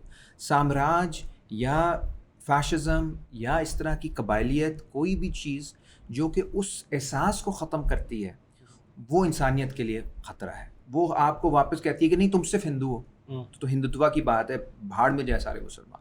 یا اگر اسلام سے ہم انسانیت کا میسج لینے کے بجائے ہم کہتے ہیں کہ اسلام صرف مسلمان, اور مسلمانوں کے اندر صرف ہمارا فرقہ, اور فرقوں کے اندر اب صرف ایک خاص طرح کے مرد, کرتے کرتے کرتے پھر آپ جو ہے آپ چیزوں کو توڑنے کی طرف جاتے ہو, تو وہ بھی فیشزم کی طرف بات جائے گی. سو ریلیجن اور any idea is not a problem, is not an enemy, it's a friend, as long as we are able to see it's universal message. اور یہ میں سمجھتا ہوں. اور ابھی بھی جو غزہ میں یا ایران میں جو مزاحمت ان حالات میں بھی ہو رہی ہے, اس میں مذہب کا رول ہے.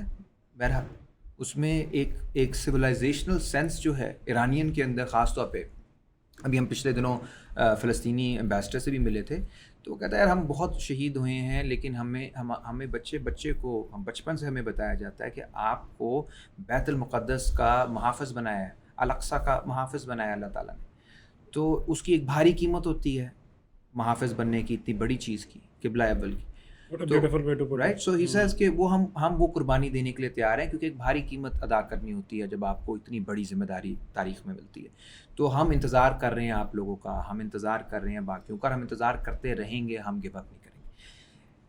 اب اس میں فیتھ کا ایک ایلیمنٹ تو موجود ہے, and it's a very important element جس کی بیس پہ لوگ صبر کرتے ہیں.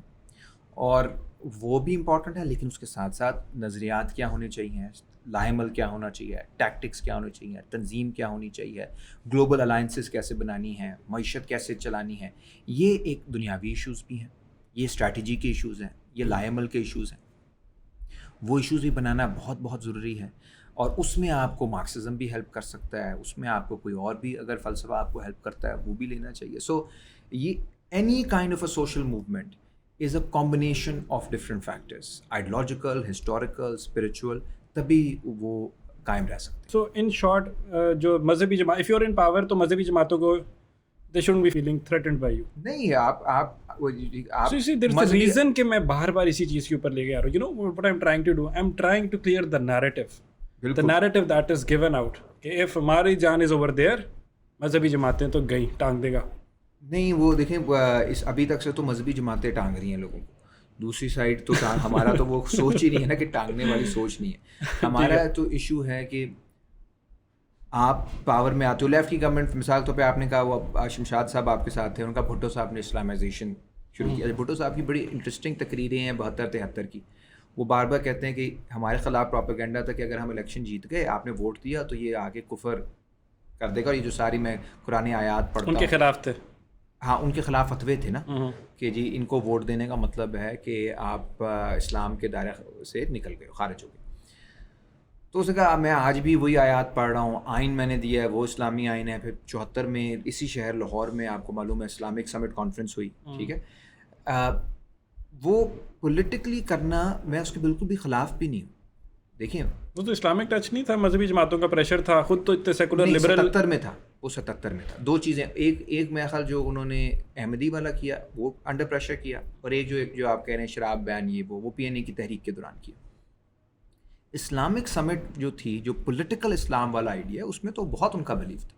وہ تو 60s سے پورا ایک آئیڈیا تھا کہ ہم نے ریزسٹنس کرنی ہے اور ہمیں ایک اسلامک بلاک بنانا ہے جو کہ اپنا ویٹ انٹرنیشنل پالیٹکس میں لے کر آئے. اور وہ چائنا کے بڑے قریب تھے. بھٹو صاحب نے، آپ کو معلوم ہے، چائنا سے بھی ساری دوستی کی. تو وہ کمیونسٹ ٹچ بھی تھا، اسلامی ٹچ بھی تھا اسلامک سمٹ کانفرنس والا. پھر سوویت یونین کو لے کر آئے تھے، جو اسٹیل مل لگی تھی وہ سوویت یونین لگوائی تھی. ان کے ساتھ بھی اچھے تعلقات تھے، ایران کے ساتھ بھی اچھے تعلقات تھے. سو ایک قذافی کے ساتھ آپ کو قذافی اسٹیڈیم نام دے دیا. قذافی اس طرح سے مذہبی تو نہیں تھا. آئیڈیا یہ تھا کہ ہم سب نے سامراج، ایک ریالٹی کے اندر ہم جی رہے ہیں جس میں سامراج ہے، اس کے بعد بہت طاقت ہے. اس نے ہمارے اوپر جو اقتدار میں سنبھالا ہوا ہے، ہمارے اوپر مسلط کیا ہوا ہے اپنے آپ کو، اس کی بنیاد یہ ہے کہ اس نے ہمیں ڈیوائڈ کیا ہے، اور پھر ٹیکنالوجی کے بیس پہ اس نے یہاں پہ اپنے آپ کو مسلط کیا. We need to come together. ایک ٹیکنالوجیکل بھی ایک ریولوشن آئے، سوچ کے اندر بھی آئے، اور آپس میں کوپریشن بنے. سو ہی واز اے تھرڈ ورلڈسٹ. اس کے اندر ایک ایلیمنٹ مذہب کا بھی ہوتا ہے، ایک ایلیمنٹ ہوتا ہے جیو اسٹریٹجک تھنکنگ کا، ایک ایلیمنٹ ہوتا ہے انٹرنل سوشل جسٹس کا، تو سوشلزم وہاں پہ. یہ سب ایک ایکلیکٹک اسے ہم کہتے ہیں، یعنی مکس ایک ہوتا ہے. اب کیا اس کا مطلب ہے کہ وہ یو ٹرن ہو گیا؟ اس کا مطلب ہے کہ یہ جھوٹ بول رہے تھے، ہر کسی کو پاگل بنا رہے تھے؟ آئی تھنک یہ بہت انفیئر ہوتا ہے اس طرح کی باتیں کرنا، کیونکہ کوئی بھی پالیٹکس 100% پیور کبھی ہوتی نہیں. لینن ہے نا، بہت بڑا مارکسسٹ، ٹھیک ہے، جو انقلاب لے کر آیا. اس نے 1819 میں باکو میں کانفرنس کروائی، جس میں سینٹرل ایشیا اور ہندوستان سے لوگوں کو بلایا. اس وقت برٹن جو ہے وہ بہت انٹرفیئرنس کر رہا تھا رشیا کے اندر گورنمنٹ کو اوور تھرو کرنے کے لیے. تو اس نے اینٹی برٹش کانفرنس کرائی، سارے مسلمان لیڈران کو بلایا، اور اس نے حمایت کر دی وہاں پہ. جو سارے لیڈران تقریریں کر رہے تھے کہ گلوبل جہاد ہونا چاہیے. جو پہلے گلوبل جہاد کی کال آئی خلافت عثمانیہ کے بعد، وہ باکو میں آئی، جو لینن نے آرگنائز کروائی، اور اس میں اس کی حمایت کر دی. اب اس کا کیا مطلب ہے کہ لینن نے اس وقت اسلام قبول کر لیا تھا یا وہ جہادی ہو گیا تھا؟ نہیں، ایک ریالٹی ہے کہ مسلمانوں کے لیے ایک چیز امپورٹنٹ ہے، اور جو اگر وہ مذہب کا استعمال کر رہے ہیں کسی کمزور کے خلاف جہاد کرنے کے لیے تو غلط ہے. اگر وہ مذہب انہیں طاقت دے رہا ہے کہ اپنے وقت کے فرعون کو للکارے، اپنے وقت کے یزید کو للکارے، تو پھر ہم اس کے ساتھ، پھر اس میں کیا، پھر تو یہی تو ہم کہہ رہے ہیں. تو یہ لینن کی پوزیشن بالکل ٹھیک تھی.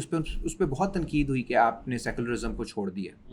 لیکن آپ کی جو کمٹمنٹ ہوتی ہے وہ سیکولرزم سے یا کرسچینٹی سے یا کسی چیز سے نہیں ہوتی. آپ کی کمٹمنٹ ہوتی ہے سوشل جسٹس سے, انصاف سے, آزادی سے, ان کانسیپٹس. اور وہ ریلیجن اس کا ایک امپورٹنٹ اسٹیک ہولڈر ہے. اور اگر کلیئرلی آپ دشمن کو, ایران جو ہے اگر وہ ریلیجن کو انووک کر رہا ہے اسرائیل اور امریکہ کے خلاف, جو کہ نسل کش ریاستیں اس وقت بنی ہوئی ہیں پورے خطے کے لیے, تو اب میں اس بات پہ وڈرا کر دوں اپنی سپورٹ کہ دیکھیں جی میں نے وہ کتاب میں پڑھا تھا کہ مذہب کا استعمال نہیں ہونا چاہیے سیاست میں, تو یہاں تو خامنہ نے اس طرح کر دیے, تو پھر اس کا مطلب میں بے وقوف ہوں, مجھے سیاست پہ گفتگو ہی نہیں کرنی چاہیے. سیاست میں تو آپ کو ایکلیکٹک چیزوں پہ, آپ کو بیلنس آف فورسز دیکھنا ہوتا ہے اور ایک پورا تاریخی پس منظر دیکھنا ہوتا ہے جس کے اندر لوگ فیصلے کر رہے ہوتے ہیں. اس سے تاریخ کے پس منظر سے ہٹا کے آپ کرو گے تو پھر تو ایک پیور دنیا آپ کے ذہن میں چل رہی ہے, وہ آپ کے ذہن کے علاوہ کہیں اور اس کا وجود نہیں ہے. Very good point. تو یعنی ہماری کلیئرٹی ریلیجن کے اوپر ہمیں ملی, ہمیں کشمیر کے اوپر ملی, تو Kashmir is justified. So what comes in your mind اگر میں کہتا ہوں کہ ہر فلسطین کا شہید ہمارے ماتھے کا جھومر اور سر کا تاج ہے, right? You agree with that because you been a vocal supporter of فلسطین. واٹ اف آئی سے دا سیم فار کشمیر؟ بالکل ہے, کیوں نہیں ہے. دیکھیے ہمارے کشمیر کے لیے جو پرابلم ہے نا, میں آپ کو اس کا کمپلیکیشن بتاتا ہوں. کشمیر ابھی آپ نے دیکھا پچھلے مہینے جو سارا معاملہ بنا ہندوستان کے ساتھ, اس میں کھل کے ہم نے اسی لیے سپورٹ کی, کشمیر کے ایشو پہ ہو یا کسی اور ایشو پہ ہو. سب ہم نے کہا کہ ایک تو پرانی روایت ہے, انڈیا کے اندر بھی ایک چھوٹا سا لیفٹ موجود ہے, ایک تو بڑا لیفٹ ہے جو کہ اس پہ بات زیادہ نہیں کرتا, لیکن چھوٹا سا لیفٹ ہے جو کہ کھل کے, ارونتی روئے اس کا حصہ ہے, جو کھل کے بات کرتے ہیں کہ کشمیر میں جو کچھ ہو رہا ہے وہ فلسطین کے قریب قریب. جو کمپلیکیشن ہمارے لیے ہے پاکستان کے اندر, اور پاکستانیوں کو اس کو سمجھنا چاہیے کہ ہمارے یہاں آزاد کشمیر بھی ہے اور وہاں پہ بھی لوگوں کے گریونسز بہت زیادہ ہیں, ان کے اوپر بھی ہمیں بات کرنی چاہیے. سو کشمیر شاید اتنا نہ ہو, اتنا تو بالکل بھی نہیں. ہاں, اور کیونکہ وہاں پہ تو 8-10 لاکھ کی فوج کھڑی ہے ساری پیراملٹری فورسز کو ملا کے, ادھر تو بہت نہیں. میں اس پہ آپ کے ساتھ ہوں بالکل 100% کہ یہ نہیں ہے کہ یہ مجھے لگا کہ لاجیکل فیلسی والا بات نہ ہو جائے کہ ہم اس کو ادھر نہیں, بالکل بھی نہیں. ایکول تو کہیں پہ بھی نہیں ہے, یہاں پہ اس طرح کے ملٹری آپریشنس نہیں ہیں. ہمارے لیے صرف امپورٹنٹ یہ بنتا ہے کہ ہم کشمیر کے ایشو کو, یہاں پر جو دوست ہیں جو کہ بہت زیادہ تنقید رکھتے ہیں پاکستانی اسٹیٹ کے اوپر, گلگت بلتستان میں لوگ تنقید رکھتے ہیں کہ ایجوکیشن کوئی نہیں ہے, یونیورسٹی کوئی نہیں ہماری ہے, ہسپتال کوئی نہیں ہے, انٹرنیٹ نہیں ہے, ہاں بیسک ضروریات, اس کو ہم سائڈ اسٹیپ نہ کریں. اچھا, اب وہاں کے جو ہندوستان والا جو کشمیر ہے وہاں کے لوگ سارے پرو پاکستان ہیں. یہاں پہ اب جو ایک پرابلم بن رہی ہے کہ نوجوان جو ہیں وہ بہت زیادہ ناراض ہو رہے ہیں آزاد کشمیر میں, گلگت بلتستان میں.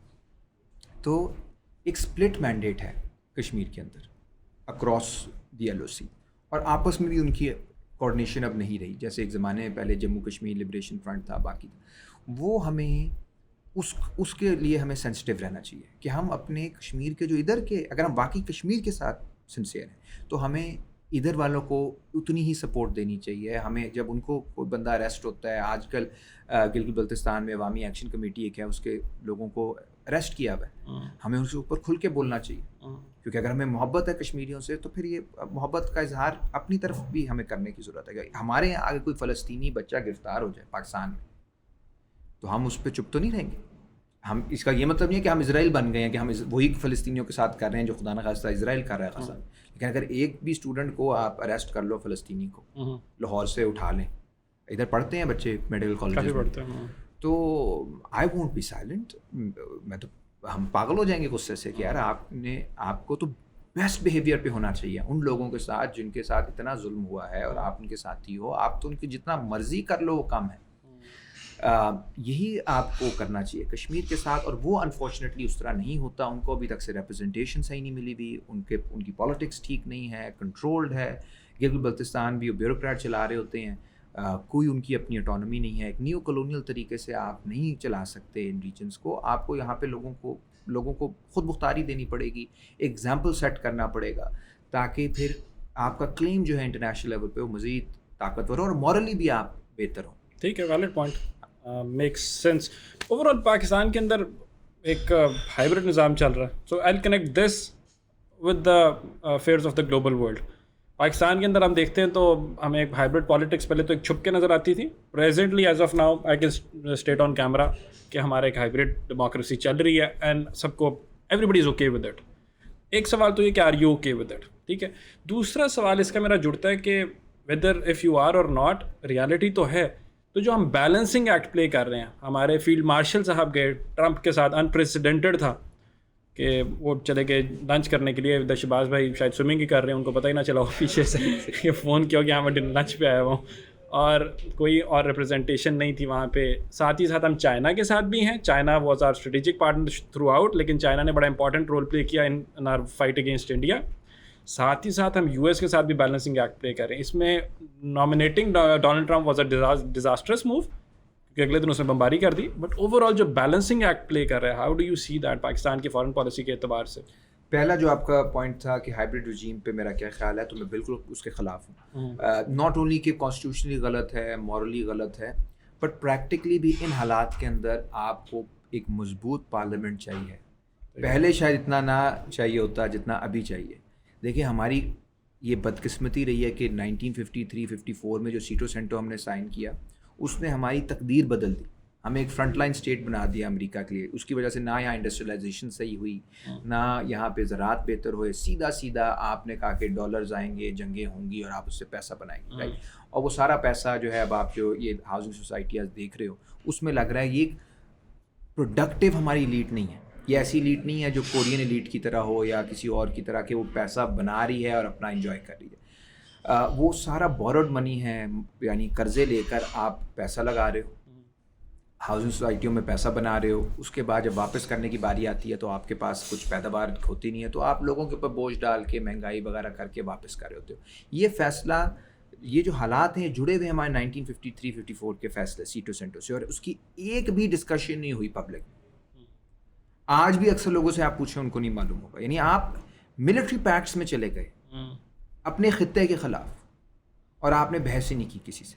وہ تو آپ کی خوش قسمتی کہ چین کی روس سے لڑائی ہو گئی اور انڈیا سے لڑائی ہو گئی, تو آپ کو ایک ایلائی مل گیا خطے میں, ورنہ تو آپ پورے خطے کے خلاف کھڑے ہو گئے تھے فضول میں, کوئی بحث کے بغیر. اچھا, ایک آپ نے یہ غلطی کی. اس کے بعد بھی آپ نے دیکھا جنرل ضیاء جس طرح افغان جہاد میں گیا, کوئی بحث نہیں تھی اس وقت تو آپ کو معلوم ہے ٹوٹل سینسرشپ تھی. اس کے بعد پھر مشرف ایک فون کال پہ اتنا بڑا نیوکلیئر پاور, اس نے کہا کہ آپ کو بیسز چاہیے, آپ کو زمین چاہیے, آپ کو جان چاہیے ہماری, آپ لے لو. اور 70,000 سے زائد پاکستانیوں کی جان لی گئی, اور کوئی اس میں ڈیولپمنٹ نہیں ہوئی, صفر ڈیولپمنٹ. ایران پہ اس زمانے میں پابندیاں لگی, ایران بھی دے سکتا تھا نا بیسز, اگر وہاں پہ اس طرح کی حکومت ہوتی, وہ بھی نیبر تھا, انہوں نے نہیں کیا. پاکستان نے یہ سب کچھ کر کے اس کے بعد آپ کے سامنے نتیجہ. اب سوال ہمارے لیے یہ ہے کہ ٹرمپ تو چلیں عقل مند ہے, اسے تو پتہ ہے کہ شہباز شریف سے بات کرنے کا مطلب, ہم لوگ شاید نہ بات کریں, ہمیں لگے کہ وقت ضائع ہو رہا ہے, ٹھیک ہے نا, کہ آپ کوئی اور چیز کر لو, اس دوران پڑھ لو, کتاب پڑھ لو, فلم دیکھ لو. تو ٹرمپ کیوں کرے گا بات؟ اس نے اسی بندے سے بات کی جس کا کوئی ویٹ ہے پاکستان کے اندر. اور اب سوال ہے کہ دیر از نو فری لنچ, یہ ہمیں معلوم ہے فری لنچ, تو اب اس لنچ کی قیمت کون ادا کرے گا؟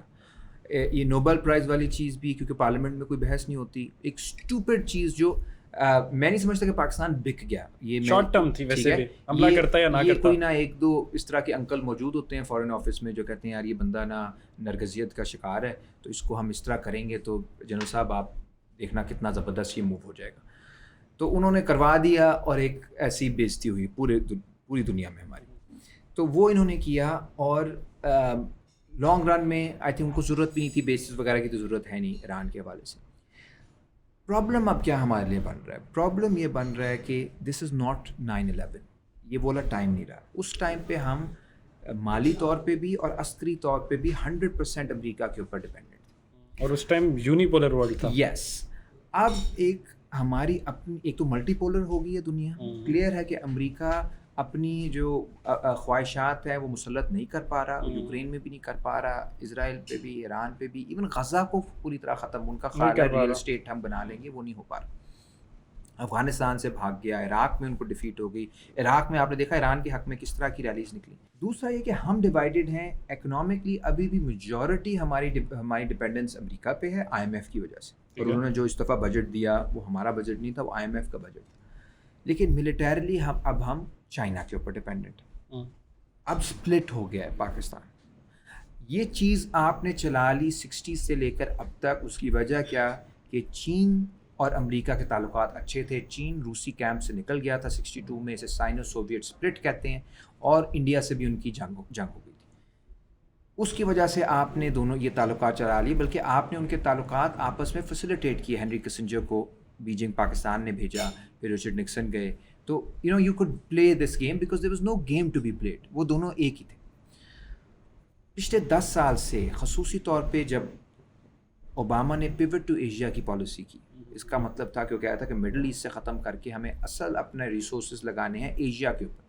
ایشیا کو ہمیں کنٹرول کرنا ہے, اور اس میں کسے کنٹین کرنا ہے؟ چائنا. تب سے کشیدگی بڑھ رہی ہے کیونکہ چائنا نے اس کے مقابلے میں ایک پروجیکٹ لانچ کیا, belt and road initiative. This is as much an economic as it is a military project.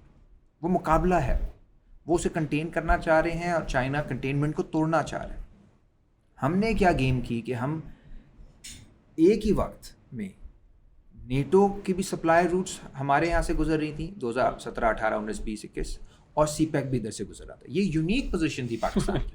دنیا میں کہیں اور ایسا نہیں ہو رہا کہ ایک سڑکیں چائنا کی جا رہی ہیں, ایک سڑکوں پہ امریکہ جا رہا ہے. ٹھیک ہے, اور طالبان بھی اندر ہی بیٹھا ہے. ہم نے بہت گیم کی, اس میں ہر کسی نے پیسہ کمایا, لیکن غریب عوام نے نہیں کمایا. رزلٹ کیا نکلا؟ سی پیک بھی ختم ہو گیا, نیٹو بھی بھاگ گیا, اور طالبان ابھی بھی دندناتے پھر رہے ہیں.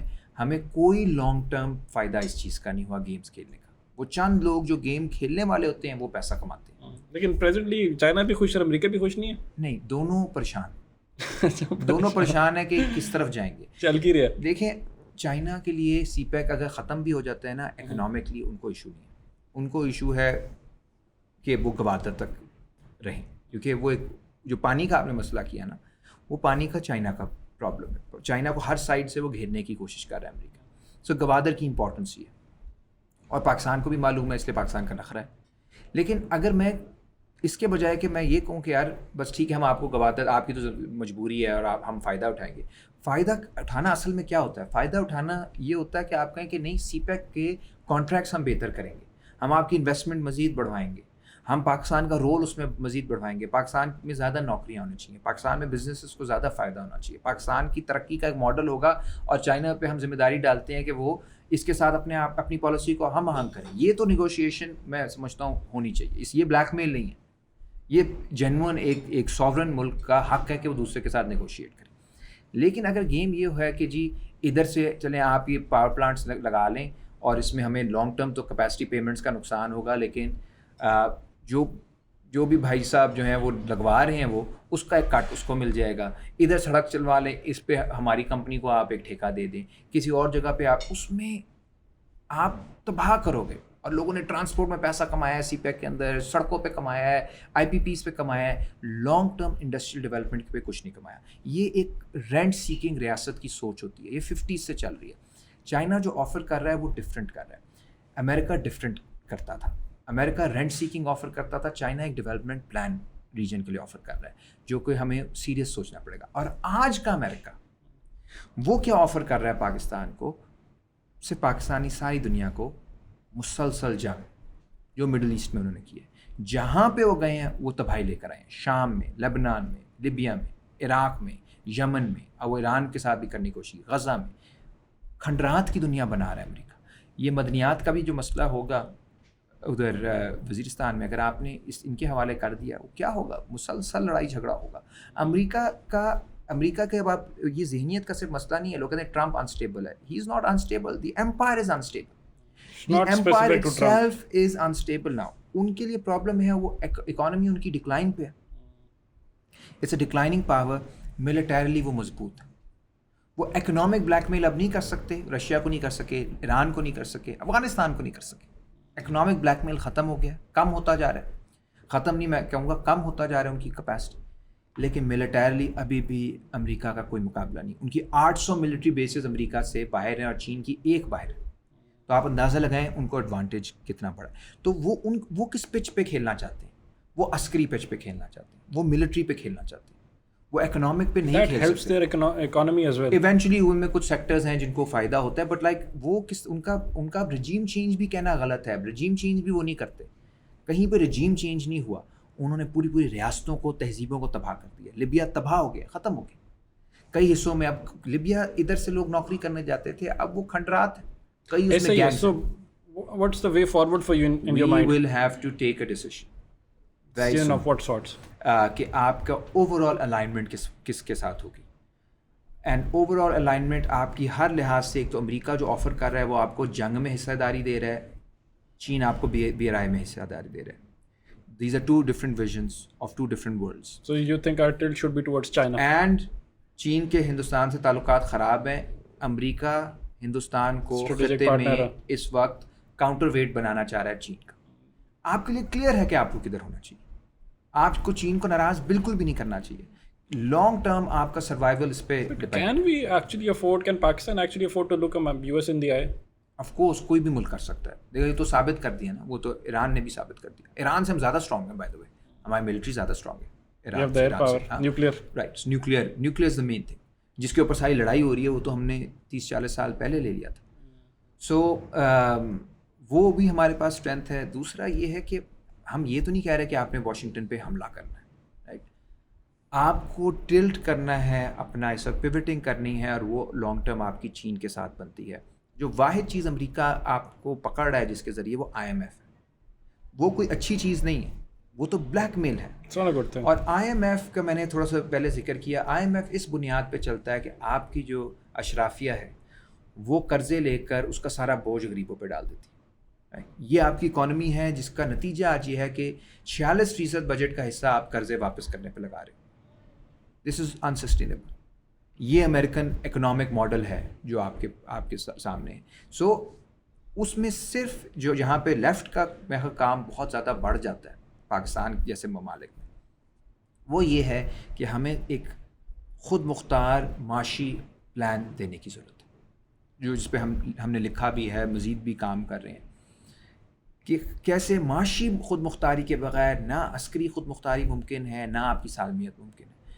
اور جو معاشی خود مختاری تبھی ہوگی جب آپ DHAs اور یہ پلاٹس کے چکروں سے نکلیں گے, ایک انڈسٹریل پالیسی بنائیں گے, انڈسٹریل پالیسی کے ساتھ زراعت کو بہتر کریں گے, آپ اپنے فوڈ سیکیورٹی کے ساتھ ساتھ آپ اپنی انڈسٹریل سیکیورٹی بڑھائیں گے, آپ چیزوں کو جنگ کے علاوہ جیو اسٹریٹجک لوکیشن اپنی بیچنے کے علاوہ کوئی اور کموڈیٹیز بیچنا شروع کریں گے. Seems unlikely considering the recent last month جو آخری مہینے کے اندر جو کچھ ہوا ہے, تو یہ تو پالیسی ان کی اور اسٹرینتھن ہو گئی ہے. اگر اسٹرینتھن ہوگی ہم وہاں پہ لڑائی, یہ لڑائی ہے, یہ پاکستان کی لڑائی ہے, پاکستان کی خود مختاری سالمیت کی لڑائی ہے. کوئی پھر ہمیں کہے کہ ہم غدار ہیں کیونکہ ہم کوئی DHA نہیں بننے دے رہے, یا کوئی شادی ہال نہیں بننے دے رہے, یا کانفلکٹس کے لیے ان کو نہیں کرنے دے رہے, یہ پھر یہ غداری ہم کریں گے, کیونکہ یہ تو پھر ہمارے بچوں کا سوال ہے, ہمارے مستقبل کا سوال ہے, یہ تو پورے ملک کا سوال ہے. ہم اس پہ چپ رہنا جو ہے وہ غداری ہوگی.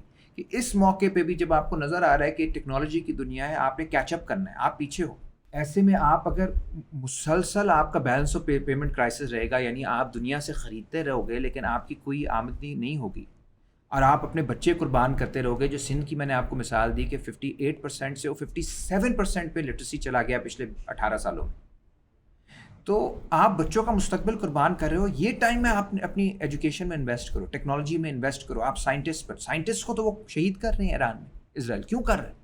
کیونکہ سائنٹسٹ جو ہیں وہ فیوچر ہے, دے آر اے تھریٹ. آپ ٹیکنالوجی کی لڑائی میں صرف جذبات کا معاملہ ہے ہی نہیں, اب تو آپ کو پریپیئر کرنا ہے پوری سوسائٹی کی پروڈکٹیو بیس کو, پیداواری نظام کو. اور وہ انفارچونیٹلی کسی کو اچھا لگے یا نہ لگے, وہ بحریہ ٹاؤن, وہ DHA یا فضائیہ کالونیز, یہ سب آپ کو نہیں بچائیں گی. You need to take the resources of your country and spend them productively. اور وہ اس کے لیے ایک انقلابی تحریک کی ضرورت ہے, کیونکہ جو اشرافیہ ہماری ہے وہ اتنی کمفرٹیبل ہے, یہ جو وینٹیلیٹر اس کو لگا ہوا ہے IMF کا, اس کے اوپر یہ چلنے والی اشرافیہ ہے, وہ کمفرٹیبل ہے. اس کا جب تک وینٹیلیٹر نہیں ہٹایا جائے گا, پاکستان کی تقدیر بھی نہیں بدلے گی, اور ہماری سالمیت جو ہے وہ بھی خطرے میں رہے گی. ہم یہ ڈبل گیم کریں گے, اور ڈبل گیم جو ہے وہ بہت مہنگی پڑے گی, کیونکہ دونوں پاورز ابھی ویٹ کر رہی ہیں. جب انہوں نے ایکٹ کیا اور اپنے آپ کو ہماری اس سے معاملات سے پیچھے کر دیا, تو وہی کافی ہوگا ہماری اس معیشت کو تباہ کرنے کی. Right, what a wonderful and amazing discussion. Thank you. Thoroughly enjoyed it. Thank you. Got to learn a lot. The idea was to present a picture جو کہ usually present نہیں کی جاتی, ایک perception build کی ہوتی ہے لوگوں نے, and that's about it. So but 3-4-5 چیزوں کے اوپر ملی ہے clarity. ڈیئرلی hoping best wishes for you. Thank you. میری دعا ہے کہ پاکستان کے اندر مستقبل کے اندر جو ڈیسیژن میکنگ ہے, ایک تو یہ کہ اسٹیٹس کو چیلنج کیا جائے, یس, ایٹ دا سیم ٹائم کہ ڈیسیژن میکنگ کے اندر دا لائکس آف یو نوجوان پڑھے لکھے اینڈ جن کا ایک تھاٹ پروسیس جو ہے جو کہ شاید ہسٹری کے اندر جیسا ہمیں بتایا گیا اس سے ہٹ کے ہے, ان کو موقع ملے. So best wishes for your party as well. Thank you so much. Thank you. And this is me Ismail Qasim. اپنا خیال رکھیے. اللہ.